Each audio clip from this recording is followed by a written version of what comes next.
Hello, my name is Dane Santoro. I'm a physician assistant. I work with Dr. Agresti. And I'm going to be reading chapter 5, Sometimes You Have to Settle, from his book, Tales from the Couch. So let's get into it. All right, so some patient relationships are like sagas. They're on again, off again, spanning years. Paul's was like that. I first met Paul 10 years ago. He was 40 years old. He was balding, tall, and of average weight. At the time, he was a newly minted partner in a renowned law firm, so he was doing well for himself. He had a commanding presence that I thought would serve him well in a courtroom. For all appearances, he had everything together, but in this business, I've learned to look at a book's cover and take it all in, but not judge that book by the cover. That first appointment, when I asked him how I could help him, he gave me the story. He began, this all goes back to about 5 years ago. I was working on a very difficult case, and I was really trying to cement my name in the industry here. It was after hours, so nobody was around. I was so stressed out that I had the worst headache of my life. I knew that one of the secretaries had migraines, and sometimes she had to take medication for them. So she kept some in her desk drawer. So I went into that drawer and looked at the bottle. At the time, I didn't really know anything about it, but it was Percocet. I was desperate, so I took one of the pills. About half an hour later, my headache was gone. I wasn't as stressed about the case, and I actually felt great. Little did I know at the time, but the simple act of taking that one pill changed my life. I see this a lot in my practice. Addiction can almost be like a gun. It's loaded, there's a bullet in the chamber, the safety is off, someone just has to squeeze the trigger. Just that one time. Boom. Paul liked the way he felt when he took that pill. He wanted to have more of her later, so then Paul needed a source for these pills. For a while, he would steal them here and there from the secretary's desk, but that wasn't enough. He needed a more steady supply, so he found a doctor and complained of headaches. He told him he'd been given a Percocet one time and that it worked, and asked if he could have that. At that time, things were a lot different than they are today. Today, it's pretty difficult to walk out of a primary care doctor's office with an opiate prescription. But back then, it was pretty easy. Paul was successful in his quest. He managed to get a steady Percocet script from his doctor. Keep in mind, he's relaying a story from 5 years ago that was a lot of ground to cover about being on drugs. He continued on telling me that eventually the amount of pills he was prescribed wasn't enough. So he had to also find a black market source or a street source. At that point, he was being prescribed 5 milligram Percocet, 90 pills per month for his headaches. When I asked him how many pills he was taking a day, he said it was 5 to 10 pills. After 5 years, he was taking pills like he was eating M&Ms. Yet somehow, he had to manage to keep some semblance of his life together. Somehow he was still married. Somehow his kids still played with him and expressed love for him. Somehow he was still winning cases. Even on that first appointment, given the number of pills that Paul had been taking for 5 years, I knew he was going to need to medically detox. Even he was aware of that. So far, he had been lucky enough to keep these things together, but that eventually he was going to have to pay the piper. He knew he had to stop the pills. Often getting patients to see the light is more than half the battle. People have to see the consequences of their actions in order to want to make a change. It's cliche, but it's true. You have to first admit that there's a problem. Only then can you start working on solving the problem. I used buprenorphine for Paul's detox. I also used a combination of the medications clonidine to help block withdrawal and trazodone for sleep. It was a basic 5-day detox with no complications. It was uneventful, which is the most desired outcome. but it's not possible to snap your fingers to undo the damage of 5 years in 5 days, to magically take away that urge to take drugs. So, sure enough, 3 months later, Paul was in my office again saying, I'm back on the Percocet. We discussed how much he was taking, and together we decided that he didn't need another medical detox. He expressed his preference to simply stop. I had little faith in this just stop plan, but ultimately, the only person that can stop taking drugs is the person that's taking them. That's how we left the appointment. That he was going to just stop taking the drugs, he walked out the door and that was it for 5 years. Fast forward those 5 years, Paul's in my office again saying, you gotta detox me again, I've been using these damn pills for the last 5 years. I explained to him, your opioid addiction has changed you. Now opioids are how you function. They're how you cope with life, they're how, and you're so used to coping with life this way that any other way is unimaginable. He replied, I know, I get it. I just don't know what to do about it. I'm just going through the motions of life, and at the end of my long work days, the only thing I look forward to is coming home and taking a handful of these Percocets. And now I'm taking even more, like 6 to 10 at night. I come home and go straight to my study, close the door, and take my pills. My wife is complaining because I'm not interested in doing anything at home with her or with the kids. I don't exercise. I put on some weight. I'm not interested in having sex, and I really don't interact with anyone when I come home because I'm basically more interested in chasing a high. And to be honest, I don't even really get high anymore. The perks used to make me feel good, now they just make me not feel sick. I explained the use of these drugs lowers your testosterone, lowers your sex drive, and makes you not want to do anything at all. And all you really think about is your work and then coming home and doing these pills. You detach from relationships, from interests, and you detach from anything fun. He agreed, saying that's exactly what happened. I've been on these damn pills for so long now, and it all started from that one pill that I took from the secretary's desk for that one headache, and it's been going off and on now for 10 years. And I said, the problem is you've learned to live a life with these pills and you can't seem to cope without them. Most people would take one pill and pass out, but you've learned to function on handfuls of them, even to excel on them. These opiates don't interfere with your thinking or your cognitive processes. They don't interfere with your logical mind.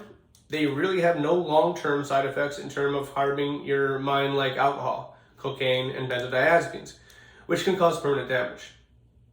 Opiates don't do that, so your logical mind isn't altered in the same way. The riskiest thing is that Percocet has acetaminophen in it, and in large doses that can damage your liver. He expressed understanding, but I knew that worries about his liver weren't going to keep him from taking a handful of pills.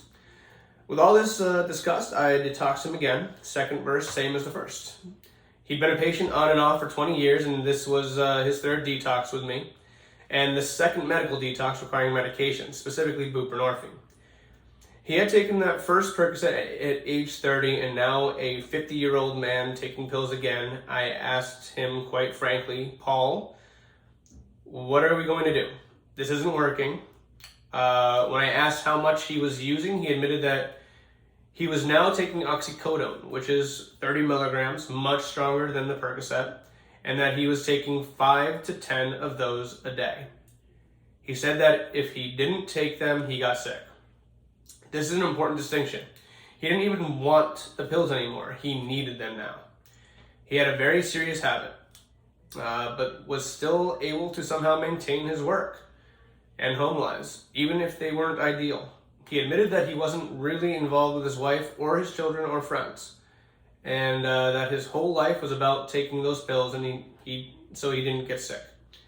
I said, Paul, it's been 20 years off and on these drugs. Given that you're 50 years old, I want to test your testosterone levels, and I think at this point, you need to come off the oxycodone and accept that you may need to just stay on the buprenorphine. I know it's not ideal, but at least the drug will block the cravings and you won't be getting high. As it stands now, you're not interacting with your wife and kids. You're not socializing with your friends, and you're like a shell of who you were. When you first came to me, you had a presence, almost an aggression, which that is a lawyer needs. That's gone now. You're not as forceful as you used to be. Now you're always consumed with where the pills are, how many pills you have, if you're going to run out of pills, and making the time to use the pills. You've had it all very well. You've hit it all very well because you're a smart guy. But after 20 years, the jig is up. There's a common misconception that drug addicts are not very smart, or even that they're stupid. But in reality, that's generally not true. It takes intelligence to keep up with pill supplies and doctor appointments, finding time and space to use them, and hiding the use from everyone. I continued with Paul. I really think that maybe we should just maintain you for a while on the buprenorphine. Yes, it is habit forming, but far less so than opiates. It doesn't cause a high, it doesn't cause tolerance, and it doesn't make you lethargic. Also, it stops the obsessive thoughts about using, and very importantly, you'd be totally legal. Plus, it takes a lot of less medicine to maintain you. We will establish a consistent dose every day, and that will make you more productive in your daily life. And with the lower testosterone levels we found in your labs, taking it will get your energy back up there. Because these opiates have destroyed your biochemical systems. And the opiates make people crave sugar. And that's pretty obvious in you. You destroyed your teeth, you put on weight, let alone what you've done to your pancreatic system that regulates sugars. Being on the buprenorphine, you'll be able to pay attention to how you look, because that hasn't really mattered for a long time. I know you've been super functional and able to rationalize in your mind that it's not a problem. But later on, you're going to look back and you're going to have missed raising your kids, spending quality time with your wife, because for all of this time using, you haven't really been there. Yes, you love her, she loves you, but you're really not there. He said, I know, I see it, what taking the pills does. Then he said, well, because of that, I don't think I want to be on any addicting drug anymore. I was concerned about this, so I said, Paul, at this point, this has been about 10 years of your life being a patient, and you've been on and off opiates for 20 years. I understand your concern, but my honest opinion is that sometimes you just have to settle for something that works, because addiction is not working. We're not getting anywhere. This on and off opiate cycle is ridiculous. Let's try the buprenorphine 8 milligrams twice a day. And since your testosterone was low, let me put you on testosterone cypionate, which is an injection of 100 milligrams every 2 weeks. I saw him regularly, and after about 6 months, his testosterone levels normalized, and his life changed. He said, you know what? I'm starting to enjoy things again. I have more energy, and I'm back at the gym.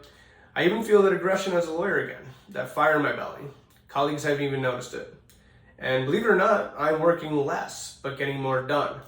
When I was on the opiates, I would work, but I wouldn't get as much done as I get done now. So I'm not working those 12-hour days. I'm only working 8 to 9 hour days. I even come home and talk to my family. I don't just go straight to my study and pop pills.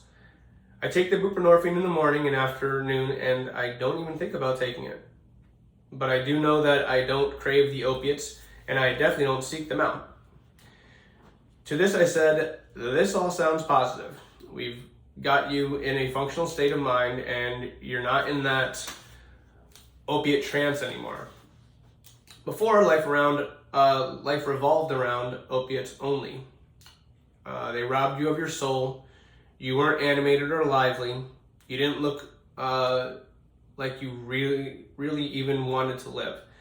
You didn't look forward to vacation. You didn't really interact with your wife. You had no sexual desire. It made you have a terrible diet, and think about all the time you wasted, consumed with where to get the pills, using the pills, and wanting to use the pills. That became your life. You were always worried if you had enough pills. if you were running out, what was going to happen if you ran out, how you were going to travel with the pills, whether you had enough in your legal script or if you were going to have to buy on the black market, and where that might be. Here you were a lawyer breaking the law and risking your license. And look what it did to your self-esteem. It destroyed you. You always felt like a criminal. I said, at least now you take the buprenorphine, totally legal all the time. You're not craving, you're exercising, and at least you have a life. You're more engaging with your children and you are engaged with your wife. You're doing better at work. You're not into that opiate cycle, the high or the withdrawal which consumed you. And you always felt like you were lying. You were lying to your wife about where you were going when you were buying your pills. You were lying about where the money went.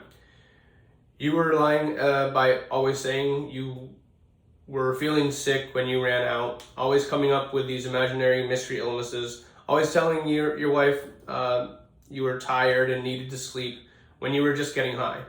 But now the lying can stop. Yes, you're on the buprenorphine, but it's by far the lesser of two evils. Our detoxing efforts before were never successful in the long term, so at least now we are successful. Paul agreed with all these truths. He continued to move up and make more money in the law firm and has even better professional reputation. He now interacts with his wife, does things with his children. He has real relationships that matter. He recently brought his wife in with him and she said, doctor, he's a different person. He's so much more lighthearted. He's so much more engaged. And now he wants to do things. He's taken up kickboxing and he even took up skating so that he could skate with the kids. Even his vacation choices have changed. Before he would want to just be go to a hotel on a beach somewhere where he could pop his pills and find drugs if he ran out. But now he's fine with being on a cruise ship in the middle of the ocean somewhere. These days I see Paul regularly. We talk about his then and his now. When he looks